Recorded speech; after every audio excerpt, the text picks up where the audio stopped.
Welcome to Olivia's story time. Children's book read aloud. Dragon Masters, Call of the Sound Dragon by Tracey West. Chapter 1. The Wizard Watch. Bright purple energy swirled around Naru the Thunder Dragon. Echo, his Dragon Master, stood next to him.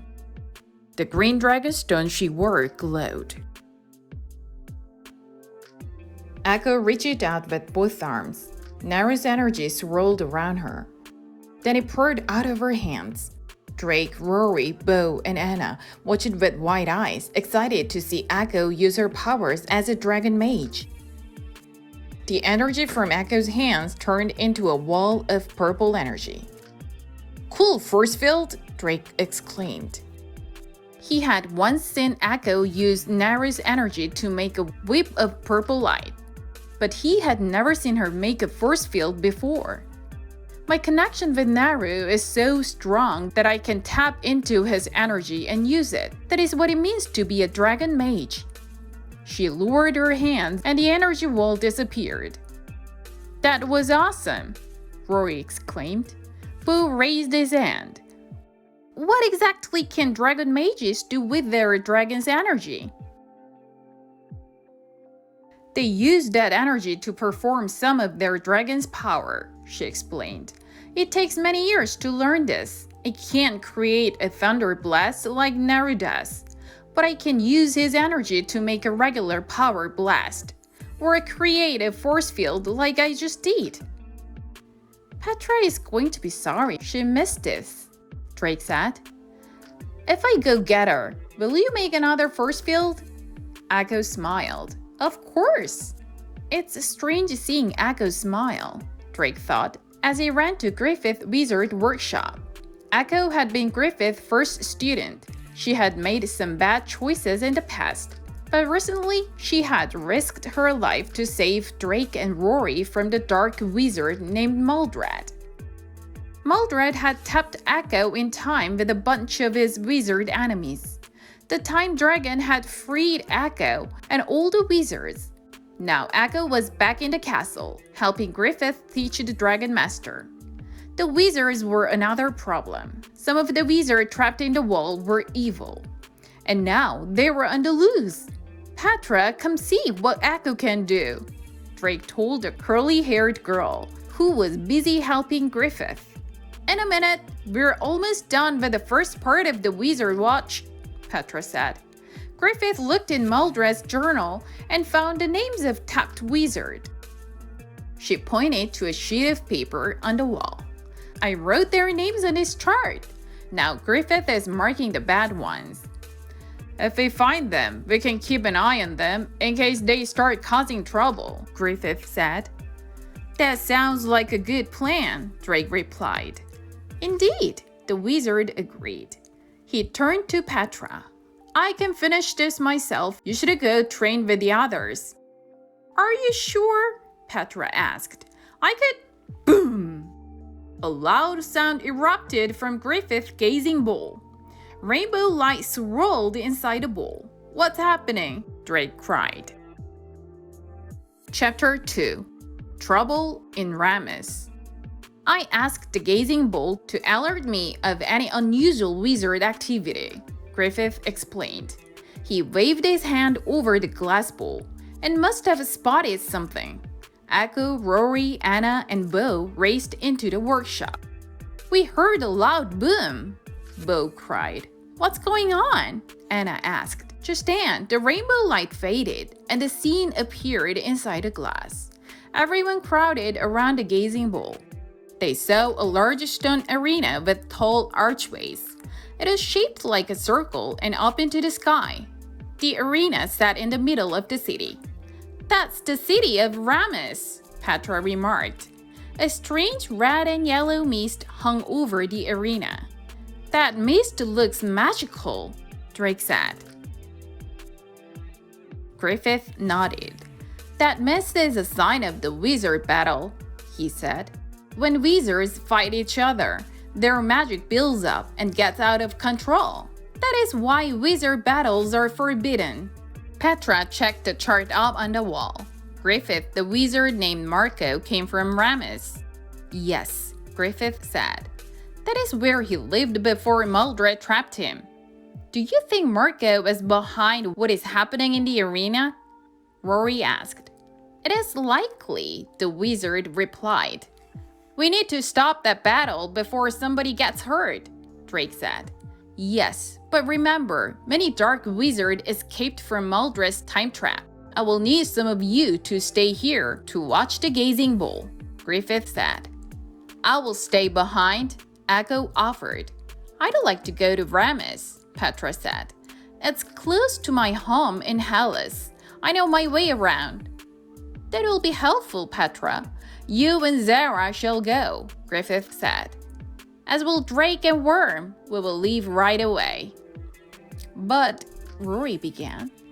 Echo put her hand on Rory's shoulder. We will keep watch, Griffith. Drake, Petra, and Griffith headed to the dragon caves. Petra put a saddle on Zara, her four-headed poison dragon. We need to transport to Rammus, Drake told his earth dragon Worm. His dragon stone glowed, and he heard Worm's voice in his head. I am ready. Drake, Griffith, and Petra touched Worm. Petra put her other hand on Zara's belly. Whoosh! Green light exploded from Worm. They disappeared from the dragon caves. Drake's stomach flip-flopped like it always did when they transported. Usually, he landed in a new place on both feet. But this time, whoop! He landed on something scaly. Drake tumbled backwards. He opened his eyes to see a big pink dragon. Chapter 3. Tessa and Sono. Drake jumped to his feet. He had crash-landed on a dragon. Luckily, Griffith, Petra, Zara, and Worm had all landed just fine. Drake stared at the new dragon. A wavy pattern of rainbow colors rippled across her scales. She had 4 legs and no wings. A girl wearing a dragon stone rode in a saddle on the dragon's back. She held onto the strap that was attached to more straps on the dragon's head and snout. Where did you come from? She asked. Sorry, I bumped into you, Drake said. We're dragon masters like you. My dragon Worm transported us here. The girl's dragon stone glowed. Is Worm the dragon with one head and tiny wings? That's right, Drake said. Are we in Rammus? They had landed in front of a marble statue of a man with a helmet, sword, and shield. Behind the statue, a path led to the city that the gazing bull had shown them. Yes, the girl replied. I'm sorry I can't stay and talk, but I'm in a hurry. My kingdom's royal wizard Felix sent me on an important mission. We came to stop the wizard battle. Is that your mission too? Drake said. It is, the girl said. I'm Tessa, and this is Sono. She is a sound dragon. Tessa, we can help you. Can you tell us how this battle started? Griffith asked. Tessa turned her head towards Griffith. Who said that? She asked. Sono told me that there were 2 dragon masters and 2 dragons. She didn't say anything about a man. That is Griffith, our wizard, Drake said. Why can't you see him? Petra asked Tessa. I'm blind, Tessa said. Sono helps me out, but sometimes she doesn't give me all of the details. Wow, Petra exclaimed. You and Sono work very closely with each other. Your bond must be strong, Drake added. That's true, Tessa said. I hope to be a dragon mage someday. About your mission, Griffith interrupted. As a wizard named Marco back in Rammus? Yes, Tessa answered. Felix told me that Marco grew up here and that he became a dark wizard. He got into a fight with another evil wizard and then disappeared. We know, Drake said. Maldred. Marco wants to take over as a royal wizard of Rammus, so he challenged Felix to a duel, Tessa said. And Felix agreed, Petra guessed. No, Tessa said. Felix knows that wizard battles are forbidden, but Marco started shooting magic at him, and he had to defend himself. Now the duel has been going on for days, and it's getting out of control. We must stop this duel right away, Griffith said. Yes, Tessa agreed. Felix said, I should find a wizard to help Sono and me, so I'm glad I found you all. She patted Sono's head, and her dragonstone glowed. Sono turned around. Let's go back to the arena. The sound dragon obeyed and raced into the city. Chapter 4. Wizard vs. Wizard. Sono and Tessa moved quickly through Rammus, followed by the others. The road is curving to the right, Tessa said. We're getting closer to the arena. Stone houses lined the streets. Among the houses stood more statues like the one just outside in the city. Rammus is one of the oldest cities in the world, Griffith explained as they moved through the city. He pointed to the statue of a woman holding a dove. That statue is Helen, a brave peacemaker. And there's Theo, who invented the sundial, Petra said. She pointed to the statue of a man holding a round disc. Now the arena was in sight. It towered over the city. Boom, boom! Loud sounds exploded from the arena. Bursts of red and yellow light shone through the open archways. Tessa and Sono reached the entrance first. Is everyone still behind me? Tessa called back. We're here, Drake replied. Wizard, I hope you know what to do, Tessa said. Their magic is out of control. Griffith stepped forward. If it becomes too dangerous, we will retreat, he said. We can leave and seek help from the wizard at Valerian. Valerian? Drake asked. The castle there is a kind of headquarters for wizard, Griffith explained. Also, young wizards go there to train. Drake wanted to ask more about Valerian, but he didn't have a chance. Griffith stepped into the arena, and the others followed. A crowd of townspeople had gathered to watch the battle. Two wizards stood in the center of the circle. One of them wore yellow robes. His wavy brown hair was standing on end. The other wizard was short and round, with a blonde beard and hair and red robes. Sono, tell me what's happening, Tessa said, and her dragonstone glowed. Which one is Marco? Drake asked. Felix is tall and skinny, Tessa replied, and Sono says Marco is wearing red robes. Boom! Red magic shot from Marco's hand. Felix dodged the blast. He waved his hand, and a horse made of yellow energy appeared underneath him. The horse galloped toward Marco. And this now, Marco? Felix demanded. Not until Rammus is mine, Marco replied. He pointed at the energy horse. It turned red and transformed into a giant porcupine with prickly quills. Ouch! Felix cried, and he jumped off. The energy porcupine exploded, and a lightning bolt flashed in the sky. Griffith turned to the Dragon Masters. Stay back, he warned them. Their magic is already escaping from the arena. The whole city is in danger. I have to stop this. Drake held his breath as Griffith entered the circle. Marco, Felix, enough, he called out. The two wizards looked at him. Griffith, thanks goodness, Felix said. Marco frowned. This is not your business, wizard, he said. I'm afraid it is, Griffith said. This duel must end. No, Marco yelled. He hit Griffith with a sizzling burst of red energy. Drake gasped. A white dog stood in Griffith's place. Chapter 5. Quack. Worm, get Griffith out of there, Drake yelled. Worm's body glowed, and the dog floated away from the wizard and into Drake's arms. Get to the city entrance as fast as you can, Tessa instructed. Her dragonstone glimmered. The wavy pattern on her dragon began to wobble. Sono and Tessa shimmered and pulsed. Then they disappeared. Sono can transport, Drake thought. He put a hand on Worm and cradled the dog with the other. Petra kept one hand on Zara and touched Worm.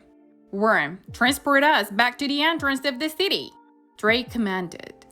In a flash, they appeared beside Tessa and Sono. Thanks for not bumping into us this time, Tessa said. Quack. The dog quacked. So, it sounds like your wizard got turned into a dog, Tessa said. It looks that way, Petra said. Unless he got switched with a dog and the real Griffith is in the dog pond somewhere. Drake held the dog in front of his face. Quack 3 times if you were a Griffith, he said. Quack, quack, quack. Drake smiled. Good, he said. I mean, not good that you were a dog, but at least we haven't lost you. We'll find a way to turn you back. How can you help him? Petra said. We should go to Valerian, Tessa said. That's what your wizard said. Felix told me to go there too. Wow, Griffith agreed. The castle of the wizard is there, Petra added. I read a book about it once. Let's transport right away, Drake said. He turned to Tessa. It looks like Sono can transport too, but in a different way than Worm. Sono is a sound dragon, and one of her power is that she can turn into sound waves, Tessa told him. Sound waves move really, really fast. Do you and Petra want to try it? No, thank you, Petra said. I don't like things that move really fast. I will try it, Drake said. Worm, can you get Petra and Zara to Valerian? Yes, Worm replied. Quack, quack, Petra left. I think Griffith wants to go with me, she said as she took him from Drake. Drake climbed up onto Sono's back. Put your arms around me and hold on, Tessa instructed. Sono's going to turn us into sound waves too. It'll feel a bit weird. Drake thought about changing his mind, but he decided not to. Ready, he said. He looked down at Sono's wavy scales. They started to wiggle. Drake heard a humming sound in his ears. His body felt tingly. Then, whoosh!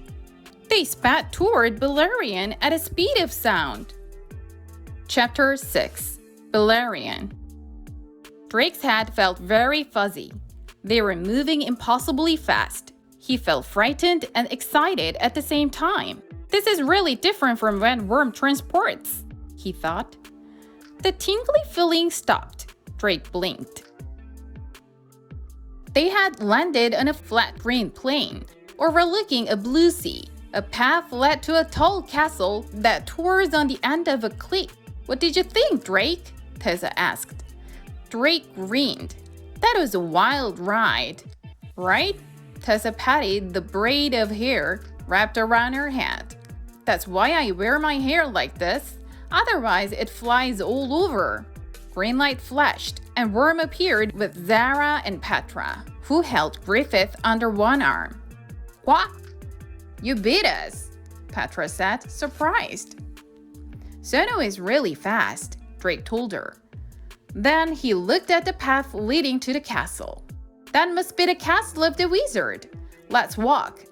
They stepped onto the path. So Tessa, what other powers does Sono have? Petra asked. Tessa jumped off Sono's back without letting go of the leather strap. Sono has lots of great sound powers, she said, walking beside her dragon. She can make powerful sound waves that can break up rocks. She can transform into sound waves and pass through solely things like walls. She's really cool dragon, Drake said. Is it hard being a dragon master if you can't see? Petra blurted out. Her cheeks turned pink. I'm sorry, is that a rude question? I don't mind you asking, Tessa replied. The answer is that it's not hard. I have the same connection with Sono that you two have with your dragons. Just like you, I trained my dragon, but unlike you, Sono tells me what's going on when I can't figure things out by what I hear or feel. She guides me and describes things to me.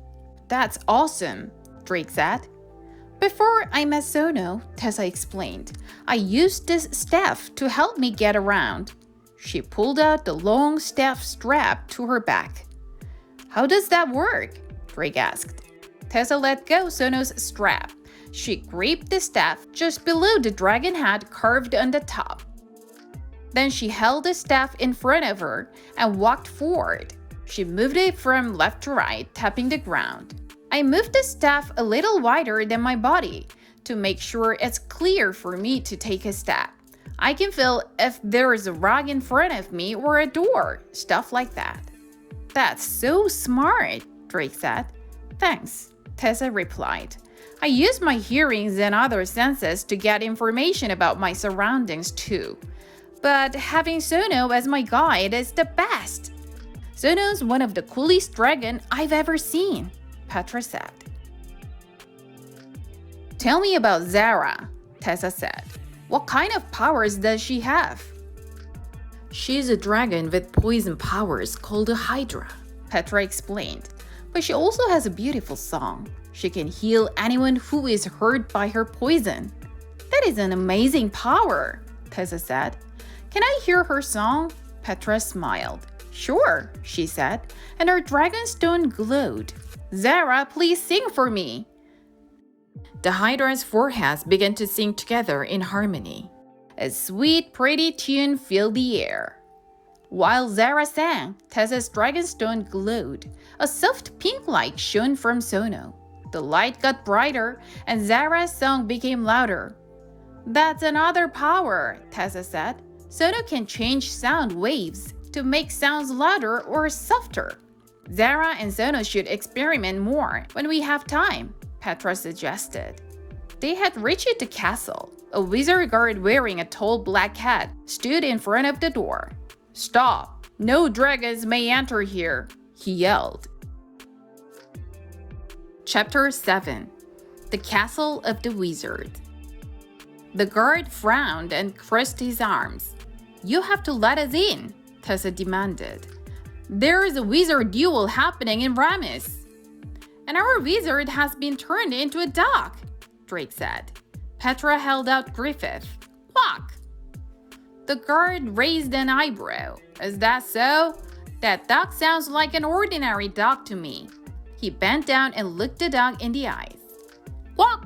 Quack! Quack! Quack! Quack! Quack! Griffith scolded. The guard straightened up. Yes, Griffith, you can see the head wizard right away. Can you understand birds? Drake asked. Mostly just ducks and chickens. The guard replied. You kids can go in, but your dragons must stay here. Those are castle rules. Sono needs to stay with me, Tessa explained. She guides me. Quack, quack, Griffith added. Yes, guide animals are allowed, the guard said. But Sono can't use her dragon powers inside a castle. Got it, Tessa said, and she and Sono moved past the guard. You will find a head wizard at the end of the hallway, the guard called after her. Drake and Petra followed Tessa, leaving Zara and Worm outside the gates. This place reminds me of Bracken Castle, Drake thought, looking at the floors and walls made of grey stone. As Drake and Petra passed by half-opened doors, they saw scenes very different from those in Bracken. In one room, boys and girls waved wands with sparkling tips.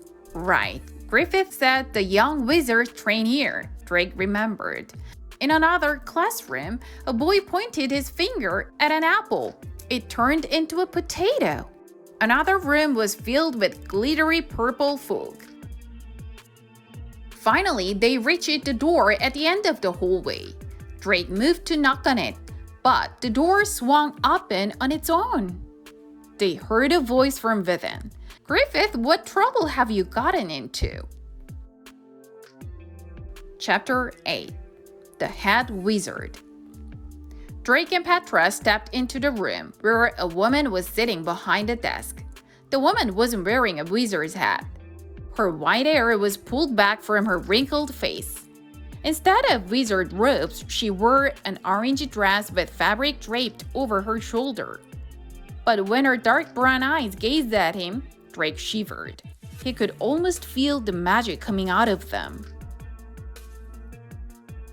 "Hello, Drake and Petra," the head wizard said, and Drake was not surprised that she knew their names. "Tessa, please come in. But I'm afraid your dragon won't fit in the room." "That's fine," Tessa said. She entered using her staff to tap the floor in front of her. "I am the head wizard. You may call me Gianna," she informed them. Gianna nodded to Petra. "Bring me Griffith." Petra stepped forward and put the dog on the desk. Griffith waddled over to the wizard. "Quack, quack, quack, quack, quack." "Oh dear," Gianna said, smiling. "I'm sorry to smile, my friend, but this is rather funny." She clapped, and two wizards rushed into the room.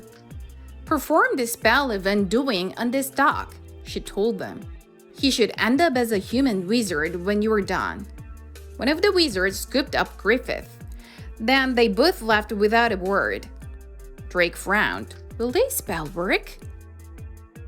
"It will, but it may take an hour or so," Gianna replied. "We don't have that much time," Tessa blurted out. "There is a wizard duel in Rammus, and it's getting out of control." "Is Felix involved?" Gianna asked. "He is not a rule breaker." Marco challenged him to a duel. Tessa answered. "Felix is just trying to save our city." The wizard's eye widened. "But Marco has been missing for years. When did he come back?" "Mildred trapped him in time, but he escaped. It's a long story," Drake said. "Tessa is right. We need to act fast to save Rammus." Gianna stood up and walked to the corner of the room where the gazing bowl sat on the round table. She waved her hand over it. "Rammus," she said. An image of arena appeared inside a glass. The red and yellow mist over the arena was now a big swirling cloud. People were running away from it. The head wizard turned to the dragon masters. "You are right. This is serious," she said. "Only a power crystal can stop this magic." "So let's get a power crystal," Tessa cried. Gianna shook her head. "I'm afraid that's impossible," she said. "And without a power crystal, Rammus will fall." Chapter 9. The Unbreakable Rock. "Why is it impossible to get a power crystal?" Drake asked the head wizard. "I think I know," Petra pipped up. "Any wizard who touches a power crystal will lose all of their magic forever. The crystal absorbs it." "Correct, Petra," Gianna said. "The crystal contains the magic of all of a wizard it has absorbed. But we're not a wizard, so we can safely use it, right?" Drake asked. "Yes, but the crystal is not easy to reach," the wizard replied. She waved her hand, and an image of a towering rock appeared in the gazing bowl. "The power crystal is embedded inside this unbreakable rock," she explained. "And the spell to free the power crystal from the rock takes days to prepare. It'll be too late to save Rammus." "Is the rock truly unbreakable?" Drake asked. "Worm's mind powers can break rocks." "And so can Sono's sound powers," Tessa added. The wizard shook her head. "Only the spell can break it." "What if we don't break the rock?" Tessa asked. "Sono can turn into sound waves. We could pass right through the rock, and I could grab the crystal and bring it back out." "Of course! I should have thought of that," Gianna said. "Follow me." Tessa climbed on Sono's back, and they all followed Gianna out of the castle, where Worm and Zara were waiting. Then everyone rushed down to the cliff's edge. An enormous rock as tall as a tree overlooked the waves. Petra looked at the head wizard. "Are you sure going inside the unbreakable rock won't hurt Tessa and Sono?" "They'll be fine," the wizard replied, "I think." Petra frowned. "Tessa, maybe you—" "I will risk it," Tessa said. "It's the only way to save my city." Her dragonstone glowed. "Sono, we need to travel inside the big rock and grab the crystal inside." Drake's heart pounded as Sono's wavy scale began to move. The dragon and the girl began to shimmer. Then they walked toward the rock and seemed to melt right into it. Drake held his breath, waiting for Tessa and Sono to reappear. But the seconds ticked away, with no sign of Dragon Master or her dragon. Chapter 10.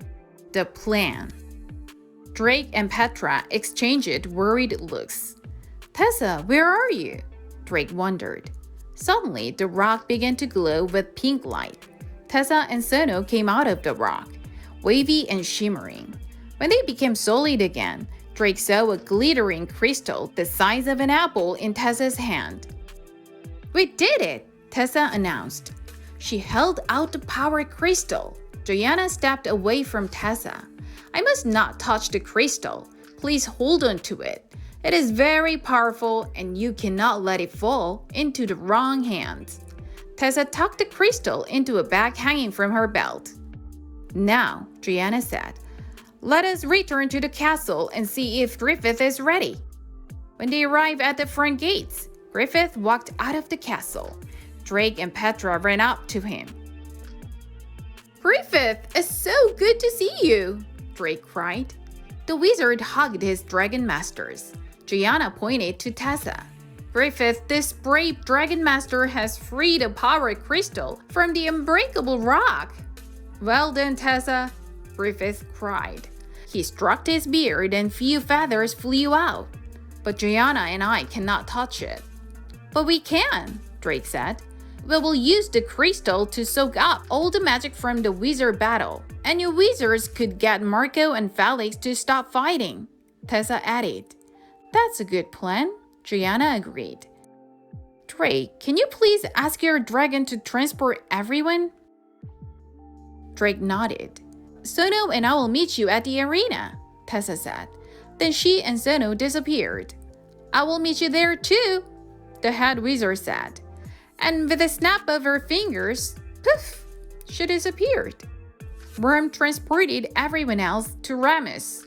They landed outside the arena. Joanna, Tessa, and Sono had beaten them there. Frightened people ran screaming out of the arena.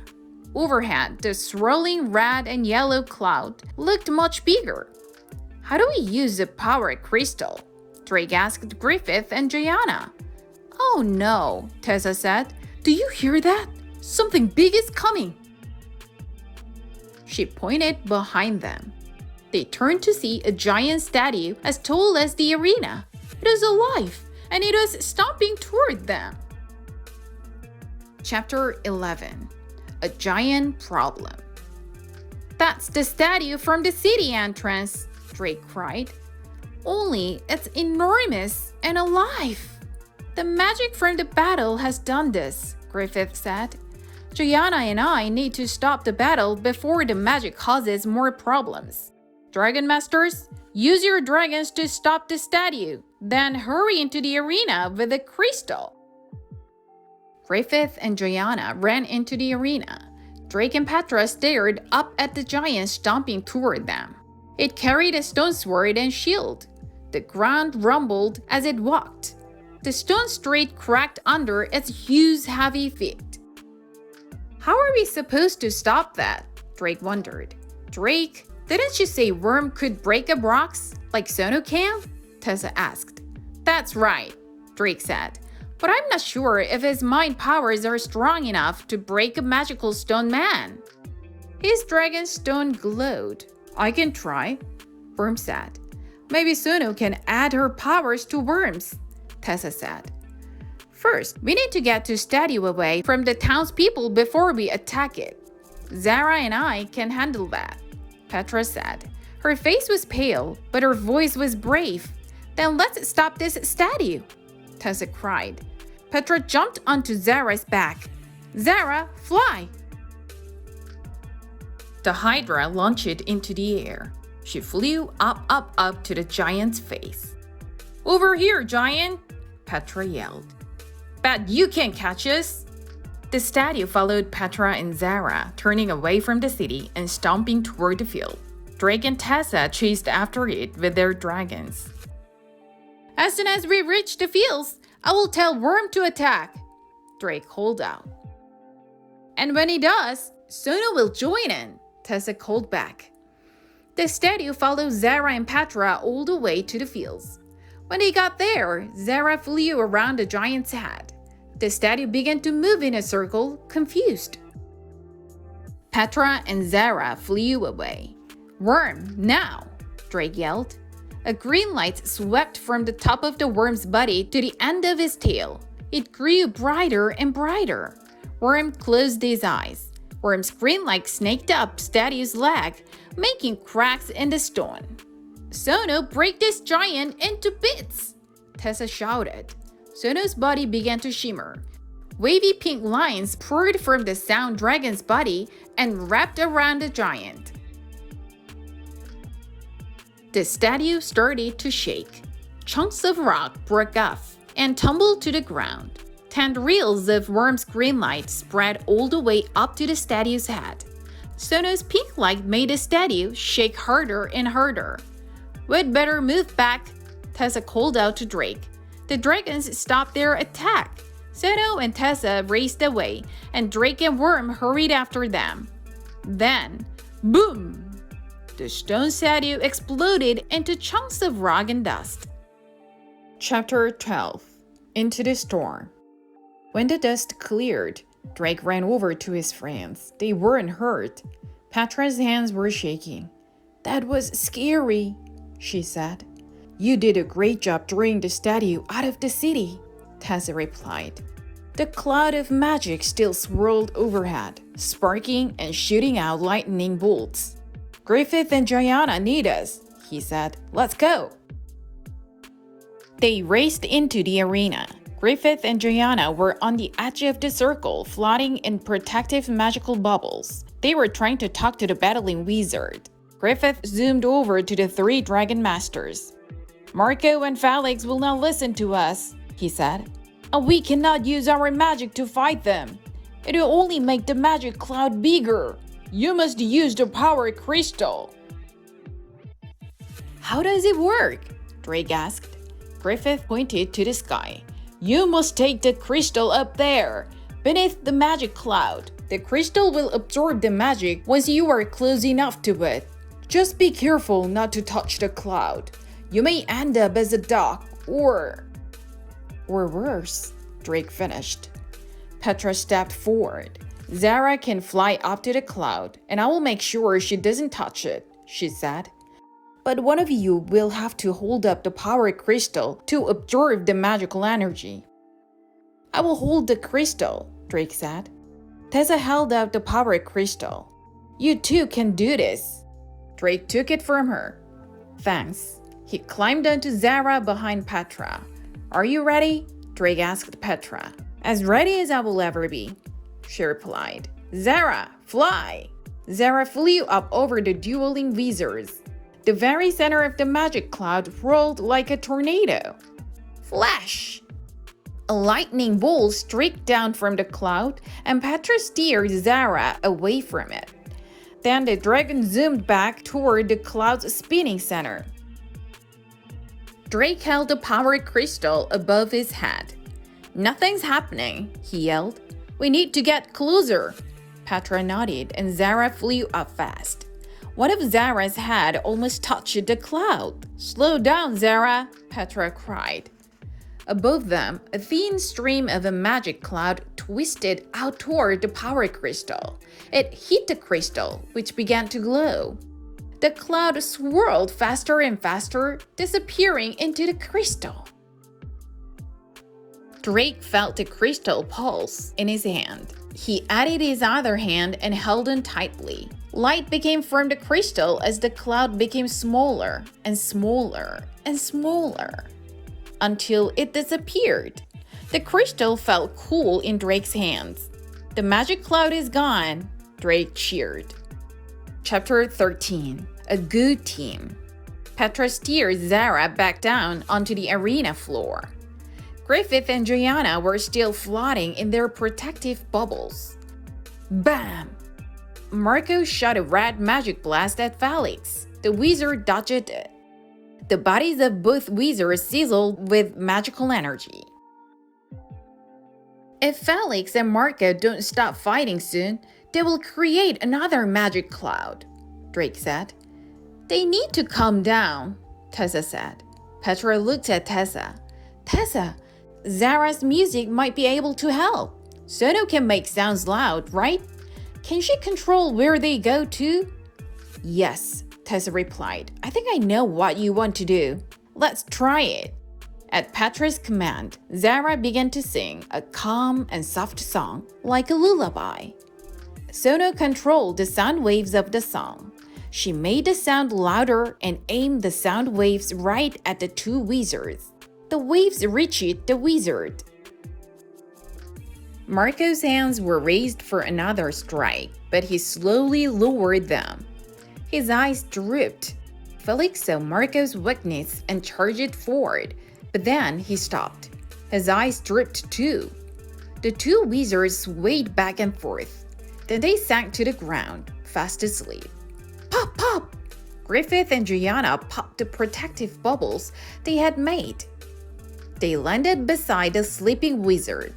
Gianna pointed at Marco and silver light streamed from her fingertips. It formed a bubble around him. This will keep him trapped until I get him back to Valerian, Gianna said. He will face judgment at the castle of the wizards. What about Felix? Tessa asked. He didn't want to battle Marco. He just did it to protect the city.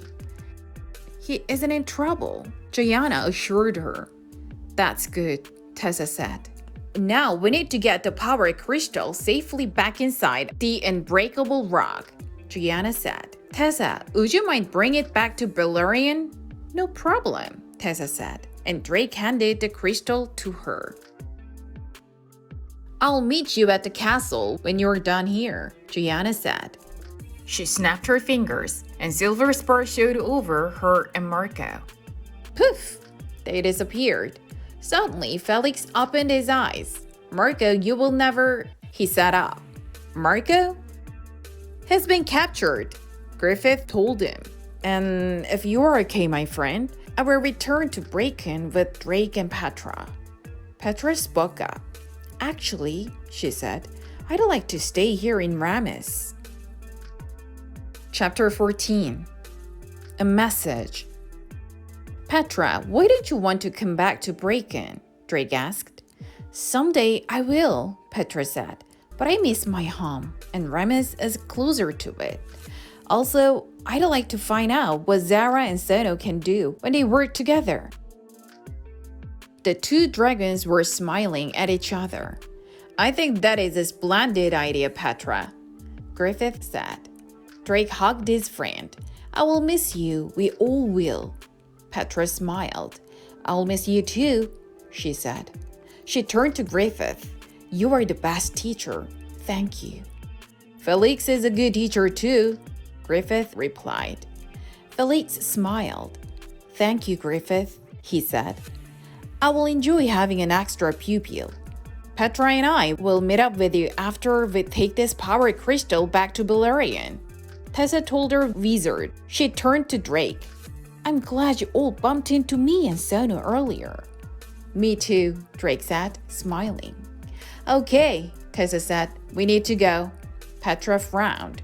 I'm still a little scared to transport with Sono, she said, but I think I'm ready to try it. Come next to us and hold my hand, Tessa said. We'll be there in a flash. Tessa, Petra, and their dragons transported to Valerian in a shimmering wave. Then Worm quickly transported Drake and Griffith to the training room in Bracken Castle. Rory, Bo, and Anna rushed to greet them, followed by Echo. You're back! But where are the Petra and Zara? Rory asked. Petra wanted to stay and learn from Tessa, Drake said. She's a really cool dragon master. What? Rory cried. Anna frowned. I will miss her. So will I. But I'm glad she's happy, Bo said, announcing Mina of the far north and her dragon Frost. Simon the girl's voice rang through the training room. Mina marched in. Her ice dragon Frost followed her. Mina, you're back, Drake cried. Are you here for a visit? I have a message for Griffith from our wizard, Hulda, Mina replied. She has found Astrid. Oh no, Griffith said. The Dragon Masters looked at him. Who is Astrid? Drake asked. She's Hulda's sister, and she's the most dangerous wizard I know, he replied. Even more dangerous than Maldred. I hope you all enjoyed this story. If you like it, please give it a thumbs up and share it.